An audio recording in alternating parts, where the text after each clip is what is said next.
ఈరోజు మనం టీఎస్ టెట్లో భాగంగా EVS paper 1 history and culture of India టాపిక్ను ఒకసారి పరిశీలిద్దాం. భారతదేశ చరిత్ర సంస్కృతి వీటికి సంబంధించిన టాపిక్ని. ఈ టాపిక్ మనకి ఎగ్జామినేషన్ పాయింట్ ఆఫ్ వ్యూలో వెరీ ఇంపార్టెంట్. ఎక్కువ బిట్లు రావడానికి అవకాశం ఉంది. కాబట్టి అభ్యర్థులు గుర్తుంచుకోవాల్సిన అంశం ఏంటంటే ఈ చాప్టర్ని ఎక్కువ శ్రద్ధతోటి చదివి నోట్స్ కూడా రాసుకోవాలి. భారతదేశ నాగరికతలు 1921-22 సంవత్సరంలో సర్ జాన్ మార్షల్ సింధు ప్రాంతంలో త్రవ్వకాలు నిర్వహించాడు. Very important. మన భారతదేశానికి స్వతంత్రం రాక పూర్వము 1921-22 సంవత్సరంలో పురావస్తు శాఖ ఆధ్వర్యంలో సర్ జాన్ మార్షల్ గారు ఏం చేశారు అంటే కొన్ని త్రవ్వకాలు భారతదేశ చరిత్ర సంస్కృతి మీద పరిశీలిద్దామని కొన్ని త్రవ్వకాలు నిర్వహిస్తున్నాడు. ఈ త్రవ్వకాల్లో భాగంగా 1921-22లో అతడు సింధు ప్రాంతంలో త్రవ్వకాలు నిర్వహించాడు. ఈ త్రవ్వకాల్లో హరప్పా నాగరికత వెలుగులోకి వచ్చింది. Very important bit. చాలాసార్లు అడిగాడు. హరప్పా నాగరికత ఎవరి త్రవ్వకాల వల్ల బయలుపడింది అంటారు. అంటే సర్ జాన్ మార్షల్. అదేవిధంగా ఏ సంవత్సరం? 1921-22 సంవత్సరం. Very important. ఏ పట్టణం బయలుపడింది? హరప్పా పట్టణం. అదేవిధంగా ముఖ్య నగరాలు హరప్పా, మొహంజదారో. ఇక్కడ ఈ నాగరికతలో ముఖ్యమైన పట్టణాలు హరప్పా, మొహంజదారో, కొన్ని ముఖ్యమైన నగరాలు ఉన్నాయి.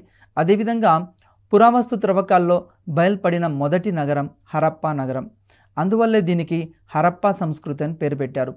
ఈ సర్ జాన్ మార్షల్ ఆధ్వర్యంలో త్రవ్వకాలు జరిపినప్పుడు ఆ త్రవ్వకాల్లో మనకి ఇక్కడ కొన్ని నగరాలు బయటపడ్డాయని చెప్పాము. అది హరప్పా. మొదట బయటపడ్డది హరప్పా. అందుకోసమే ఈ నాగరికతకి ఏం పేరు పెట్టారంటే హరప్పా సంస్కృతి, హరప్పా నాగరికత అని పేరు పెట్టారు. ఈ హరప్పా నాగరికత యొక్క లక్షణం ఏంది అంటే పట్టణ నాగరికత. Very important bit. చాలాసార్లు అడగడం కూడా జరిగింది. హరప్పా ప్రజల ముఖ్య వృత్తి. మరి వాళ్ళు ప్రధానంగా వ్యవసాయాన్ని వాళ్ళ ముఖ్య వృత్తిగా చేసుకున్నారు. ఇది చాలాసార్లు previous bit. Examination point of వ్యూలో వీటి మీద అడుగుతుంటాడు. హరప్పా ప్రజల ముఖ్య వృత్తి వ్యవసాయం. వాళ్ళు అగ్రికల్చర్ చేశారు. ఎందుకంటే సింధు నది మైదాన ప్రాంతంలో వారు సారవంతమైన నేలలు ఉన్నాయి.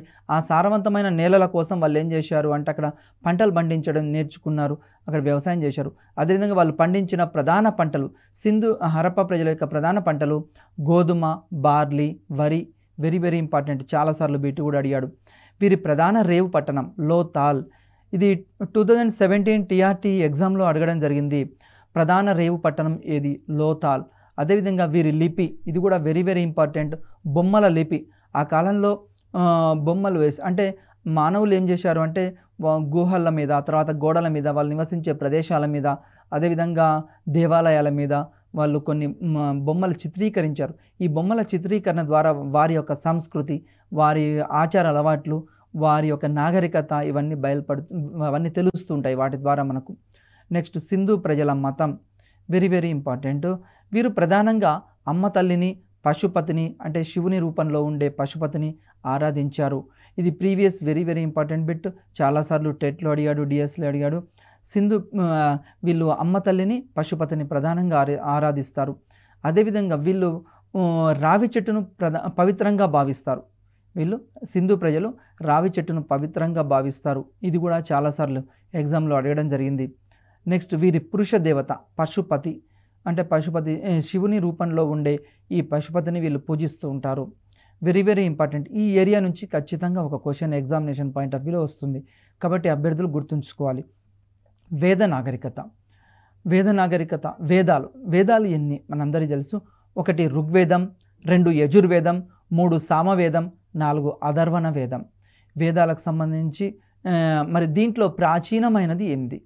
వేదాల్లో ఈ 4 వేదాల్లో ప్రాచీనమైనది ఋగ్వేదం. ప్రాచీనమైనది. ఇది కూడా వెరీ ఇంపార్టెంట్ బిట్. చాలాసార్లు ఎగ్జామ్లో అడిగాడు. వేదాలలో ప్రాచీనమైనది ఋగ్వేదం. ఋగ్వేదాన్ని ఎప్పుడు సంకలనం చేశారు అని అడిగారు. అంటే 3500 సంవత్సరాల తర్వాత వీళ్ళు ఏం చేశారంటే సంకలనం చేశారు. అంటే మామూలుగా అంతకుముందు వాళ్ళు నోటికే ఒక తరం నుంచి మరొక తరానికి అందిస్తూ వచ్చారు. ఆ తర్వాత వీరిని లిఖిత రూపంలో రాయడం జరిగింది. తర్వాత వీరి దేవతల్లో ప్రధానమైన వారు వెరీ ఇంపార్టెంట్ అగ్ని, ఇంద్రుడు. అగ్నిదేవుడు, ఇంద్రుడు ప్రధానమైన దేవతలు. తర్వాత ఈ సింధు ప్రజలు ఒక ప్రత్యేకమైన పానీయాన్ని ఉపయోగించారు. అదేంటిదంటే సోమలత అనే ఒక ప్రత్యేకమైన పానీయం తయారీకి వాడే మొక్క, దాని నుంచి వాళ్ళు పానీయం తయారు చేశారు. ఆ కాలంలో సమాజంలో 4 వర్ణాలు ఉన్నాయి. ఒకటి బ్రాహ్మణులు, రెండోది క్షత్రియులు, మూడోది వైశ్యులు, 4 శూద్రులు. ఆ కాలంలో సమాజంలో 4 చాతుర్వర్ణ వ్యవస్థ అమల్లో ఉండేది. చాతుర్వర్ణ వ్యవస్థ ఇది కూడా వెరీ వెరీ ఇంపార్టెంట్ బిట్, చాలాసార్లు అడిగాడు. నెక్స్ట్ ప్రాక్టీస్ బిట్లు, వీటికి సంబంధించి ఒకసారి ప్రాక్టీస్ బిట్లు చూద్దాం. 1922లో సింధు నాగరికత తవ్వకాలు జరిపిన వ్యక్తి ఎవరు అంటారు. Option A sir John Marshall, option B V S Smith, option C D D Kosambi, option D పైదేది కాదు. మరి 1922లో సింధు నాగరికత తవ్వకాలు జరిపింది sir John Marshall. Very very important ఇది. నెక్స్ట్ అదేవిధంగా సింధులోయ నాగరికతకు సంబంధించి బయల్పడిన మొదటి నగరం ఏది, ఇది కూడా very very important. Option A Harappa, రెండోది Mohenjodaro, B C Lothal, D Chanhudaro. ఇంతకుముందు ఈ బిట్ చాలాసార్లు అడిగాడు. హరప్ప, ఆన్సర్ ఏంటంటే హరప్ప. సింధు ప్రజలు ఆరాధించే చెట్టు, ఇది చాలాసార్లు మొన్న టెట్ ఎగ్జామ్లో అడిగాడు. అంతకుముందు గ్రూప్ 2లో కూడా ఈ బిట్ అడగడం జరిగింది. ఎస్ఐ కానిస్టేబుల్లో అడిగారు. సింధు ప్రజలు ఆరాధించే చెట్టు ఆప్షన్ ఏ రావి చెట్టు, ఆప్షన్ బి వేప చెట్టు, ఆప్షన్ సి మర్రి చెట్టు, ఆప్షన్ డి మేడి చెట్టు. ఏది అంటే రావి చెట్టు కరెక్ట్ ఆన్సర్. నెక్స్ట్ మౌర్య సామ్రాజ్యం, వీరి గురించి తెలుసుకోవడానికి మనకు అర్థశాస్త్రాన్ని రచించిన కౌటిల్యుడి గ్రంథం ఆధారం. అర్థశాస్త్రాన్ని ఎవరు రచించారు అంటే కౌటిల్యుడు రచించాడు. ఇది కూడా వెరీ వెరీ ఇంపార్టెంట్ బిట్, చాలాసార్లు ఎగ్జామినేషన్ పాయింట్ ఆఫ్ వ్యూలో అడిగాడు. అర్థశాస్త్రాన్ని రచించినది ఎవరు, ఈ గ్రంథాన్ని రచించింది కౌటిల్యుడు. మరి ఈ గ్రంథంలో ఏం పేర్కొంటారు అంటే రాజ్యం అంటే ఏంది, రాజు యొక్క విధులేంది, రాజ్యం యొక్క విధులేంది, ప్రజల యొక్క విధులేమిటి, వాళ్ళ యొక్క బాధ్యతలు ఏమిటి, హక్కులేమిటి, రాజు యొక్క విధులేంది, బాధ్యతలేంది, ప్రభుత్వం యొక్క అధికారాలు ఏమిటి, ఇవన్నీ ఈ అర్థశాస్త్రం అనే గ్రంథంలో కౌటిల్యుడు చాలా విపులంగా చర్చించాడు. అదేవిధంగా ఇతని యొక్క చాణక్యుడు, వీరందరూ కూడా అంటే ఈ మౌర్య సామ్రాజ్యం తర్వాత నెక్స్ట్ మౌర్య చంద్రగుప్తుడు మౌర్య సామ్రాజ్యాన్ని స్థాపించాడు. Very very important bit. Maurya సామ్రాజ్యాన్ని స్థాపించిన వ్యక్తి ఎవరు, మౌర్య చంద్రగుప్తుడు. ఈ వంశంలో గొప్పవాడు ఎవరు, చాలాసార్లు అడిగాడు. అశోకుడు. మౌర్య సామ్రాజ్యంలో గొప్ప వ్యక్తి అశోకుడు. అశోకుడు కొన్ని శాసనాలు వేశాడండి, ఇది వెరీ వెరీ ఇంపార్టెంట్. అశోకుని శాసనాలు ప్రాకృత భాషలో బ్రాహ్మీ లిపిలో ఉన్నాయి. ఎగ్జామినేషన్ పాయింట్ ఆఫ్ వ్యూలో క్వశ్చన్ ఎట్లా అడుగుతాడంటే అశోకుని శాసనాలు ఏ భాషలో ఉన్నాయి అంటారు. అశోకుని శాసనాలు ప్రాకృత భాషలో బ్రాహ్మీ లిపిలో ఉన్నాయి. అశోకుడు ఒక గొప్ప యుద్ధం చేశాడు.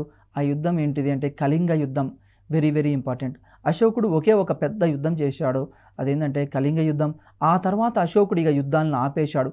ఎందుకంటే కళింగ యుద్ధంలో అతడు విజయం సాధిస్తాడు. అశోకుడు విజయం సాధించి ఎన్నో వేల మంది ప్రాణాలు, లక్షల మంది ప్రాణాలు కోల్పోయి అందరి యొక్క దాన్ని చూసి అశోకుడికి తన జీవితం పైన కొద్దిగా విరక్తి, ఏహభావం కలుగుతుంది.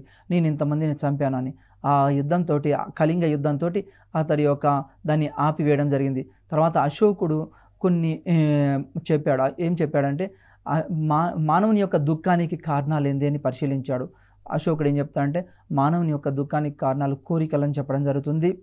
అశోకుడు బుద్ధుని బోధనలకు ప్రభావితుడయ్యాడు. అశోకుడు ముఖ్యంగా గౌతమ బుద్ధుని బోధనలకు ప్రభావితుడయ్యాడు. ఎందుకు ప్రభావితుడయ్యాడు అంటే కళింగ యుద్ధం చేసిన తర్వాత తన మీద తనకు అసహ్యం వేసింది. తర్వాత రాజు అంటే ఏంది, రాజ్యం అంటే ఏంది, వీటన్నిటి మీద చూసి అతడు కొన్ని వేల మంది ప్రాణాలు చనిపోవడానికి నేనే కారణమని అతడు చాలా కుమిలిపోయాడు. లోపల కుమిలిపోయి అశోకుడు బుద్ధుని యొక్క బోధనలకు ప్రభావితుడయ్యాడు. తర్వాత తన రాజ్యంలో ప్రజలందరూ సుఖ సంక్షేమంగా ఉండడం కోసం, శాంతియుతంగా ఉండడం కోసం ఆ కాలంలోనే అతడు పర్యావరణ పరిరక్షణ కోసం రోడ్లకు ఇరుపక్కల చెట్లను నాటించాడు.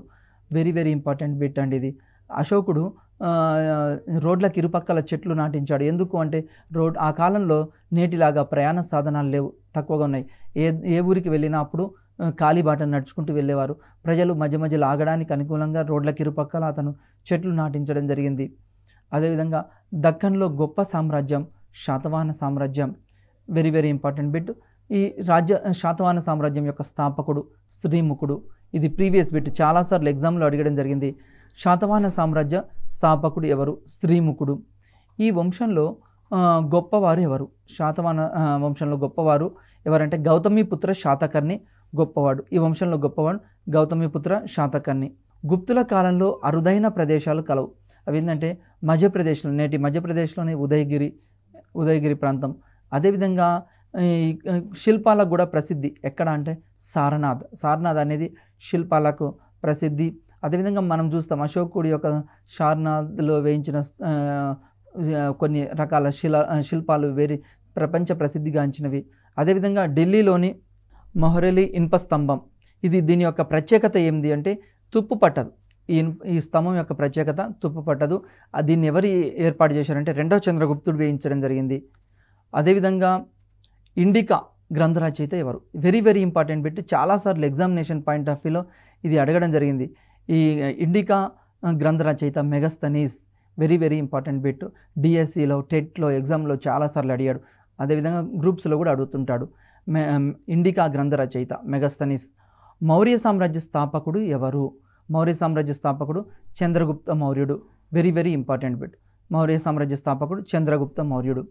అశోకుని శాసనాలు ఏ భాషలో కలవు? ఇది చాలాసార్లు ఎగ్జామ్లో అడిగాడు. అశోకుని శాసనాలు ప్రాకృత భాషలో కలవు. Very important. మనం ఇక్కడ గుర్తుంచుకోవాల్సిన అంశం ఏంటి అంటే, ఒకటి ఇండికా గ్రంథ రచయిత ఎవరు? మెగస్తనీస్. మౌర్య సామ్రాజ్య స్థాపకుడు చంద్రగుప్త మౌర్యుడు. అశోకుని శాసనాలు ప్రాకృత భాషలో కలవు. అదేవిధంగా ప్రాచీన మధ్యయుగ సంస్కృతి, దీంట్లో కాకతీయుల గురించి పరిశీలిద్దాం. కాకతీయుల మూల పురుషుడు దుర్జయ. Very important bit. చాలాసార్లు అడిగాడు. కాకతీయుల మూల పురుషుడు దుర్జయ. కాకతీయుల శాసనాలు ఏ భాషలో వేయించారు? తెలుగులో వేయించారు. Very important. అంతకుముందు ఉన్న వాళ్ళు ప్రాకృతమో సంస్కృతమో ఏదో ఒక భాషలో వేస్తే, కాకతీయులు వచ్చిన తర్వాత ప్రత్యేకంగా శాసనాల్ని తెలుగు భాషకు ఎక్కువగా ఇంపార్టెన్స్ ఇచ్చారు కాకతీయులు. అదేవిధంగా ఆ కాలంలో కాకతీయులు మొఘల్ సామ్రాజ్యంతో ఎక్కువగా యుద్ధం చేసి మొఘల్ సామ్రాజ్యాన్ని ఎదుర్కొన్న గొప్ప సామ్రాజ్యం ఏంటంటే కాకతీయ సామ్రాజ్యం. ఈ కాకతీయ శాసనాలన్నీ వీళ్ళు తెలుగులో వేయించడం జరిగింది. కాకతీయుల్లో ప్రముఖులు రెండవ ప్రోలరాజు, రుద్రమదేవుడు, గణపతి దేవుడు, రుద్రమదేవి, ప్రతాపరుద్రుడు. కాకతీయుల్లో ప్రముఖులు వీళ్ళు. అదేవిధంగా రుద్రదేవుడు, ఇది వెరీ ఇంపార్టెంట్ బిట్. రుద్రదేవుడు రాజధానిని హనుమకొండ నుండి ఓరుగల్లుకు మార్చాడు. ఈ ఓరుగల్లునే నేడు వరంగల్ అంటున్నాం. మరి రాజధానిని రుద్రదేవుడు ఏం చేశాడంటే హనుమకొండ నుండి ఓరుగల్లుకు మార్చాడు. ఇది ప్రీవియస్ బిట్, చాలాసార్లు అడిగాడు. నెక్స్ట్, హనుమకొండలో 1000 స్తంభాల గుడిని వేయించినది ఎవరు? హనుమకొండలో 1000 స్తంభాల గుడిని వేయించినది ఇక్కడ ఎవరు నిర్మించారంటే హనుమకొండలో రుద్రదేవుడు. ఇది కూడా ఇంపార్టెంట్. రుద్రమదేవి కాలంలో ఈ సామ్రాజ్యాన్ని సందర్శించిన ఇటాలియన్ యాత్రికుడు. ఈ బిట్ కూడా చాలాసార్లు అడిగాడు. రుద్రమదేవి కాలంలో ఈ సామ్రాజ్యాన్ని సందర్శించిన ఇటాలియన్ యాత్రికుడు మార్కోపోలో ఏం చేస్తాడంటే రుద్రమదేవి పరిపాలన ఏ విధంగా ఉంది, రుద్రమదేవి కాలంలో ప్రజలు ఏ విధంగా జీవించారు, రుద్రమదేవి కాలంలో ప్రజల ఆచార వ్యవహారాలు, సాంప్రదాయాలు, మతాలు, వీటన్నిటి మీద మార్కోపోలో వచ్చి ఇక్కడ ప్రత్యేకమైన శ్రద్ధ కనిపించాడు. ఎందుకంటే అంతకుముందు మహిళలు భారతదేశంలో ఇద్దరు. అంతకుముందు రజియా సుల్తాన్, ఢిల్లీ సుల్తాన్లో రజియా సుల్తాన్ ఒక మహిళ, అదేవిధంగా రుద్రమదేవి కూడా ఒక మహిళ. ఈ మహిళా కాలం ఏ విధంగా ఉంది అని పరిశీలించడానికి ఈ మార్కోపోలో ఈ కాకతీయ సామ్రాజ్యాన్ని సందర్శించాడు. Very important bit. రుద్రమదేవి మనవడి పేరు ప్రతాపరుద్రుడు. రుద్రమదేవి సామంతుడు కాయస్థ అంబదేవుడు. వెరీ ఇంపార్టెంట్ అండి. రుద్రమదేవి తన చివరి యుద్ధం ఇది. రుద్రమదేవుడు తన సామంతులు ఎదురు తిరిగేటప్పుడు కాయస్థ అంబదేవుడు తిరుగుబాటు చేయగా నల్గొండ జిల్లా చందుపట్లలో జరిగిన యుద్ధంలో ఆమె ప్రాణాలు కోల్పోయింది. Rudramadevi very important bit. ఏ యుద్ధంలో రుద్రమదేవి ప్రాణాలు కోల్పోయింది అంటారు? చందుపట్ల యుద్ధంలో రుద్రమదేవి ప్రాణాలు కోల్పోయింది. ఈ యుద్ధం రుద్రమదేవి ఎవరి మీద పోరాటం చేసింది అంటారు? కాయస్థ అంబదేవునిపై ఇక్కడ యుద్ధం చేసింది. నెక్స్ట్, నాయంకర విధానం. Very important. ఏంటంటే కాకతీయుల కాలంలో నాయంకర విధానం ఉన్నది. ఈ నాయంకర విధానం ఏం తెలియజేస్తుంది అంటే, నాయంకర్లు అంటే చక్రవర్తులు. ఫర్ ఎగ్జాంపుల్ రాజు, చక్రవర్తి, వీళ్ళకి ఈ నాయకులు నియమిస్తారు. రాజ్యంలో నాయకులు నియమిస్తారు. ఈ నాయంకర్లు నాయంకర్లను నియమించినందుకు ప్రతిఫలంగా ఈ నాయంకర్లు ఆ ప్రాంతంలో శిస్తు వసూలు చేసుకునే హక్కు వాళ్ళకి కల్పించబడుతుంది. ఫర్ ఎగ్జాంపుల్, ఒక ఏరియా ఉందనుకోండి, ఆ ఏరియాకు ఒక నాయంకర్ని నియమించిండు చక్రవర్తి. నియమించినప్పుడు ఆ ఏరియాకు సంబంధించి కొంత రాబడి ఎవరికి చెల్లించాలి అంటే చక్రవర్తికి చెల్లించాలి. మరి ఇతనికి లాభం ఏంటి అంటే ఈ నాయంకరునికి ఆ ప్లేస్లో ఎక్కడైతే నియమించబడతాడో నాయంకరుడిగా ఆ ప్లేస్లో శిస్తు వసూలు చేసుకునే అధికారం ఇతనికి ఉంది. ఈ న్యాయంకర విధానం కాకతీయుల కాలం నుండి ప్రారంభమైంది. వెరీ వెరీ ఇంపార్టెంట్ బిట్, ఎగ్జామ్లో అడుగుతాడు. రామప్ప గుడి కాకతీయుల కాలం నాటిది. రామప్ప గుడి కాకతీయుల కాలం నాటిది. మరి దీనికి సంబంధించి బిట్స్ ఎట్లా వస్తాయి ఒకసారి పరిశీలిద్దాం. చివరి కాకతీయ పాలకుడు ఎవరు? ఆప్షన్ ఏ ప్రతాపరుద్రుడు, option B Rudramadevi, option C రుద్రదేవుడు, ఇక్కడ అదేవిధంగా ఆప్షన్ డి గణపతి దేవుడు. ఈ విధంగా ఇస్తారు. ఇచ్చినప్పుడు మనకేంది అంటే ప్రతాపరుద్రుడు చివరి కాకతీయ పాలకుడు ఎవరంటే ప్రతాపరుద్రుడు. వెరీ వెరీ ఇంకొక ఇంపార్టెంట్ బిట్ ఏంటి అంటే మోటుపల్లిలో అభయ శాసనం వేయించింది ఎవరు? Very very important bit. Option A రుద్రదేవుడు, ఆప్షన్ బి గణపతి దేవుడు, option C Rudramadevi, option D ప్రతాపరుద్రుడు. మోటుపల్లిలో అభయ శాసనం వేయించింది గణపతి దేవుడు అండి. ఇది చాలాసార్లు ఎగ్జామ్లో అడిగాడు. మోటుపల్లి అభయ శాసనం వేయించినది లాస్ట్ ఇయర్ టెట్లో వచ్చింది, డిఎస్సిలో వచ్చింది, అంతకుముందు గ్రూప్స్లో కూడా చాలాసార్లు అడగడం జరిగింది. భక్తి ఉద్యమం భారతదేశంలో ఇక్కడ మనకు దక్షిణ భారతదేశానికి సంబంధించి ప్రత్యేకంగా క్రీస్తు శకం 550లో తమిళనాడులో భగవంతునిపై భక్తి ఆధారంగా ఒక ఉద్యమం ప్రారంభమైంది. 550లో తమిళనాడులో ఒక భక్తి ఉద్యమం ప్రారంభమైంది. ఇక్కడ ప్రధానంగా శివుడు విష్ణు ఆరాధకుల మధ్య ఈ యొక్క ఉద్యమం ప్రారంభమైంది. ఒకవైపు శివుణ్ణి ఆరాధించే వాళ్ళు, మరి ఒకవైపు విష్ణువుని ఆరాధించే వాళ్ళు. ఇక్కడ వీరి మధ్య దేవుడి మీద నమ్మకం లేని మతాలు అయిన కొన్ని మతాలు, ఫర్ ఎగ్జాంపుల్ బౌద్ధ, జైన, వీళ్ళు ఏం చేశారంటే వీళ్ళని వ్యతిరేకించడం జరిగింది. అంటే హిందూ మతంలో ఉన్న కొన్ని కట్టుబాట్లని, కొన్ని సాంఘిక దురాచారాలని, కొన్ని అలవాట్లని వీళ్ళు మతాలు వ్యతిరేకించారు. అంటే ఫర్ ఎగ్జాంపుల్ వరకట్న దురాచారమైన, సతీ సహగమనమైన, ఇలాంటివి కొన్ని దురాచారాలు ఏవైతే ఉన్నాయో వాటిని ఈ బౌద్ధ జైన మతాలు వ్యతిరేకించడం జరిగింది. అదేవిధంగా ఆల్వార్లు అంటే ఎవరు? ఇది చాలాసార్లు ఎగ్జామ్లో అడిగాడు. ఆల్వార్లు అంటే విష్ణు భక్తులు. Very very important bit. ఆల్వార్లు అంటే విష్ణు భక్తులు, నాయనార్లు అంటే శివ భక్తులు. ఇది కూడా వెరీ వెరీ ఇంపార్టెంట్. శంకరాచార్యులు అద్వైత సిద్ధాంతాన్ని బోధించాడు. ఆదిశంకరాచార్యులు అద్వైత సిద్ధాంతాన్ని బోధించాడు. ఇది ప్రీవియస్ బిట్, చాలాసార్లు అడిగాడు. ఎగ్జామినేషన్ పాయింట్ ఆఫ్ వ్యూలో వివిధ సిద్ధాంతాలు ఉన్నాయి, వాటిని మనం బైహార్డ్ చేయాలి. ఇతడు జీవాత్మ పరమాత్మ ఒకటేనని, అదే పరమ సత్యమని బోధించాడు. ఆదిశంకరాచార్యులు ఏం చెప్తాడు అంటే జీవాత్మ పరమాత్మ రెండు ఒకటే, జీవము అజీవము, తర్వాత ఇవన్నీ రెండు ఒకటే, మానవుని లోపల అంతర్భాగము, తన యొక్క ఆత్మలో భాగమని శంకరాచార్యులు అద్వైత సిద్ధాంతాన్ని ప్రబోధించడం జరిగింది. తర్వాత రామానుజాచార్యులు ఇతడు విశిష్టాద్వైతాన్ని బోధిస్తాడు. Very very important. రామానుజాచార్యులు విశిష్టాద్వైతాన్ని బోధిస్తాడు. ఇతడు ఏం చెప్తాడంటే ఇతని సిద్ధాంతంలో జీవాత్మ పరమాత్మలో కలిసిన దానికి ఒక విశిష్టత ఉంటుంది, ఈ సిద్ధాంతం చెప్తుంది. ఇతని ప్రకారం విశిష్టాద్వైత సిద్ధాంతం ప్రకారం జీవాత్మ మనం అందరము తర్వాత ఎక్కడ కలుస్తాం? భగవంతునిలో లీనమైపోతాము, భగవంతునిలో ఐక్యమైపోతామని రామానుజాచార్యులు విశిష్టాద్వైత సిద్ధాంతంలో చెప్తాడు. అదే మోక్షానికి తర్వాత మార్గమని సూచించాడు. తర్వాత తులసీదాస్ భక్తి ఉద్యమకారులో మరి ఒక ముఖ్యమైన వ్యక్తి తులసీదాస్. ఇతడు అవధీ భాషలో రామచరితమానస్ అనే కావ్యాన్ని రాస్తాడు. ఇతడు ఎక్కువగా రామకృతి భావన చేస్తాడు. తులసీదాస్ చాలా ఇంపార్టెంట్ అండి. ఇతడు రామచరితమానస్, తర్వాత రాముని మీద అనేక భక్తి గీతాలు ఇతను రాశాడు, తర్వాత పాడాడు. తన జీవితంలో మొత్తము దీనికి అంకితం చేయడం జరిగింది. తర్వాత మీరాబాయి మరొక ప్రముఖ వ్యక్తురాలు మీరాబాయి. ఈమె మేవార్ రాజకుటుంబం కోడలు, రాజపుత్ర మహిళ. ఈ మీరాబాయి రాజపుత్ర మహిళ ఈమె. అదేవిధంగా మీరాబాయి కృష్ణుని భక్తురాలు. Very very important bit. చాలాసార్లు ఎగ్జామ్లు అడిగాడు. మీరాబాయి ఎవరి భక్తురాలు అని అడుగుతాడు. ఆప్షన్ ఏ విష్ణు భక్తురాలు, ఆప్షన్ బి ఇట్లా కొన్ని క్వశ్చన్స్ అడుగుతాడు. అంటే ఇక్కడ కృష్ణుని భక్తురాలు. మీరాబాయి ఎవరి భక్తురాలు? కృష్ణుని భక్తురాలు. ఈమె భజన గీతాలు రాజస్థాన్, గుజరాత్లో చాలా ప్రాచుర్యం పొందాయి. మీరాబాయి యొక్క భక్తి గీతాలు, భజన గీతాలు మనకు రాజస్థాన్, గుజరాత్ రాష్ట్రాల్లో చాలా ప్రముఖంగా ప్రాచుర్యం పొందాయి. ఈమె కూడా కృష్ణుని మీద చాలా రకాల భజన గీతాలు, భక్తి గీతాలు రాసింది. భక్తి ఉద్యమంలో ఈమె కూడా చాలా ప్రముఖ పాత్ర పోషించింది. తర్వాత కబీర్ బోధనలు. కబీర్ కూడా మరి ఒక భక్తి ఉద్యమకారుడు. ఇతడు కబీర్ బోధనలో ప్రధానమైన లక్షణాలు ఏంటి అంటే ప్రధాన మతం సాంప్రదాయాన్ని, అతడు మతాల్లో ఏమైనా సాంఘిక దురాచారాలు లాంటివి ఉంటే వీటిని తిరస్కరించడం జరిగింది. ఈయన హిందీ భాషలో బోధనలు చేశాడు. కబీర్ హిందీ భాషల్లో కొన్ని బోధనలు చేశాడు. తర్వాత గురునానక్, ఇతడు తల్వండి గ్రామంలో జన్మించాడు. కులమత భేదాలతో సంబంధం లేకుండా ఒకే వంటశాలలో కలిసి భోజనం చేసేవారు. దీనికి ధర్మశాల అని పేరు. వెరీ వెరీ ఇంపార్టెంట్ బిట్ అండి. అంతకుముందు కులమత భేదాలతోటి ప్రజలు ఏం చేస్తారంటే మీ కులం వాళ్ళు వేరు, ఆ కులం వేరు, ఆ మతం వేరు, ఈ మతం వేరు, జాతి వేరు అని ఒక కులం వారు మరి ఒక కులము, ఒక మతం వారు మరి ఒక మతం వాళ్ళు కలిసి భోజనం చేయకపోయేవాళ్ళు. కానీ గురునానక్ ఏం చేస్తాడు అంటే కులమత భేదాలతోటి సంబంధం లేకుండా ఒకే వంటశాలను ఏర్పాటు చేసి దాంట్లో అన్ని కులాలు, మతాలు, జాతులకు సంబంధించిన వాళ్ళందరూ కలిసి భోజనం చేస్తారు. ఆ వంటశాలకు ఏం పేరంటే ధర్మశాల అని పేరు పెట్టాడు.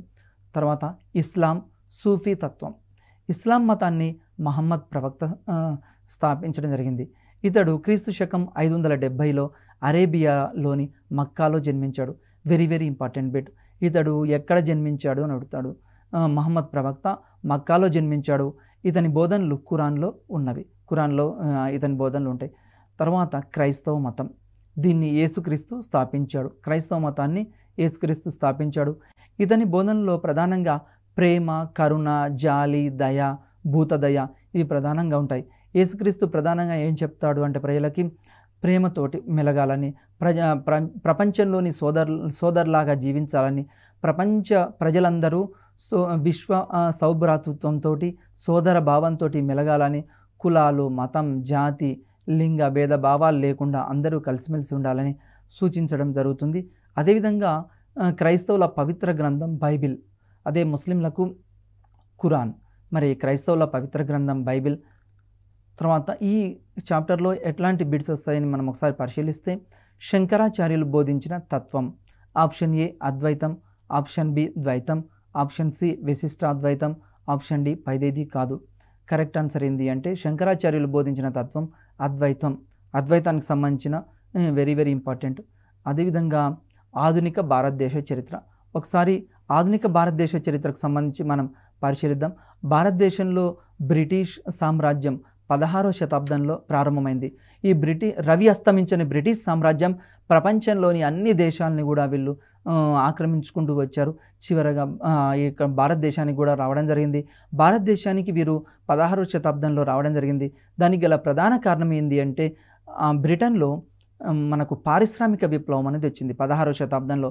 బ్రిటన్లో ఎప్పుడైతే పారిశ్రామిక విప్లవం వచ్చిందో అక్కడ వస్తూత్పత్తి పెరిగింది, డిమాండ్ లేదు వస్తువులకి. వస్తూత్పత్తి బాగా పెరిగింది, వస్తువులకి డిమాండ్ లేదు. మరి ఆ డిమాండ్ కోసం బ్రిటిష్ వాళ్ళు ఏం చేశారంటే ప్రపంచంలోని వివిధ మార్కెట్లను అన్వేషించడం జరిగింది. ఈ వివిధ మార్కెట్లను అన్వేషిస్తూ ప్రపంచంలోని చాలా ప్రాంతాలను వీళ్ళు తమ మార్కెట్లకు అనుకూలంగా మార్చుకున్నారు. అదేవిధంగా భారతదేశానికి కూడా వీరు రావడం జరిగింది. ఆ పరిణామ క్రమంలోనే భారతదేశానికి వచ్చారు. భారతదేశంలో ఆంగ్లేయుల పరిపాలనకు బీజం వేసిన యుద్ధం ఏదంటే ప్లాసీ యుద్ధం. Very very important bit. Plassey యుద్ధం ఏ సంవత్సరంలో జరిగింది అంటాడు. ప్లాసీ యుద్ధం ఏ సంవత్సరంలో జరిగింది అంటే 1757 సంవత్సరంలో జరిగింది. చాలాసార్లు ఈ బిట్ ఎగ్జామ్లో అడిగాడు. ప్లాసీ యుద్ధం 1757 సంవత్సరంలో జరిగింది. అదేవిధంగా ప్లాసీ యుద్ధం భారతదేశంలో బ్రిటిష్ సామ్రాజ్యానికి ఒక బీజం పడితే క్రమక్రమంగా 1857 మే 10న మీరట్లో సిపాయిల తిరుగుబాటు చేశారు. ఇది కూడా వెరీ వెరీ ఇంపార్టెంట్. సిపాయిల తిరుగుబాటు ఎప్పుడు చేశారని అంటాడు. 1857 మే 10న మీరట్లో సిపాయిల తిరుగుబాటు చేశారు. ఈ సిపాయిలు తిరుగుబాటు చేయడానికి గల ప్రధాన కారణం ఏందని ఒకసారి పరిశీలించినప్పుడు ఇక్కడ హిందువులు, ముస్లింలు ఉన్నారు. బ్రిటిష్ వాళ్ళు ఆ కాలంలో తమ తుపాకులకు ఏం చేస్తారు అంటే తుపాకులకు సంబంధించి వాళ్ళ తూటాల్లో ఆవు కొవ్వు, పంది కొవ్వు పూసిన తూటాలు ఉన్నాయి. ఈ ఆవు కొవ్వు పూసిన తూటాలను హిందువులకు ఇచ్చారు, పంది కొవ్వు పూసిన తూటాలని ముస్లింలకు ఇచ్చారు ఈ బ్రిటిష్ వారు. ఈ విధంగా చేసినప్పుడు సిపాయిలు దాన్ని వ్యతిరేకించడం జరిగింది.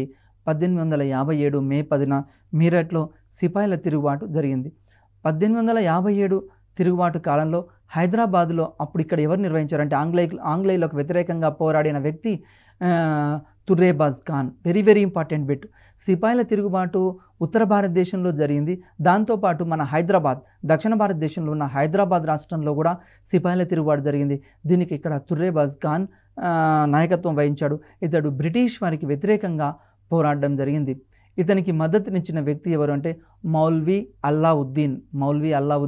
Very very important. ఈ హైదరాబాద్ రాష్ట్రంలో సిపాయిల తిరుగుబాటుని కొనసాగించింది తుర్రేబాజ్ ఖాన్. ఇతనికి మద్దతు ఇచ్చింది Maulvi Allauddin. Very very important. తర్వాత భారత జాతీయోద్యమం 3 దశల్లో జరిగింది.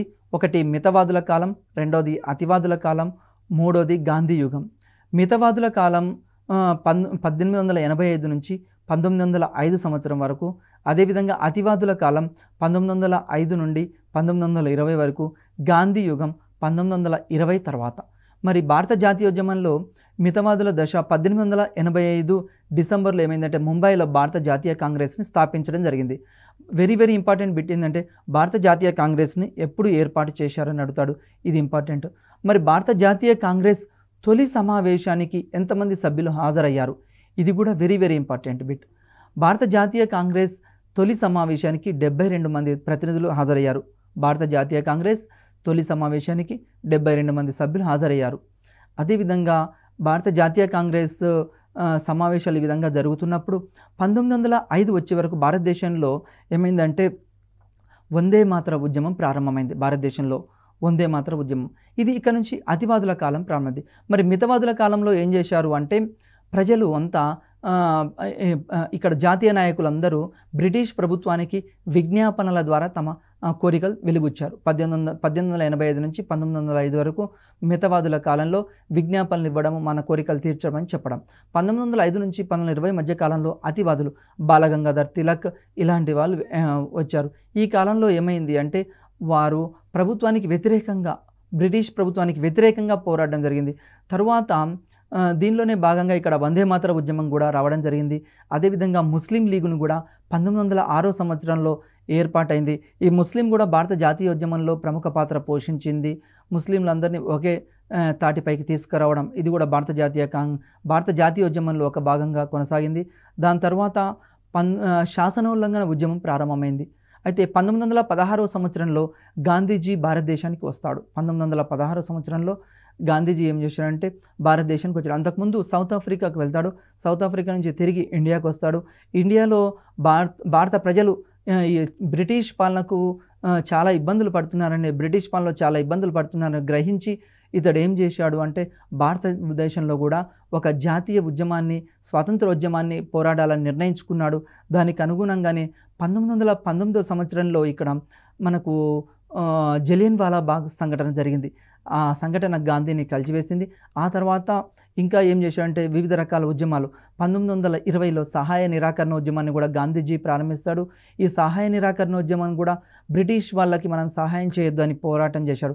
అంటే వివిధ దశలో గాంధీజీ భారత జాతీయ కాంగ్రెస్ని ఇక్కడ ముందుకు నడిపిస్తూ తర్వాత భారత జాతీయ ఉద్యమాన్ని ముందుకు తీసుకుపోతున్నాడు.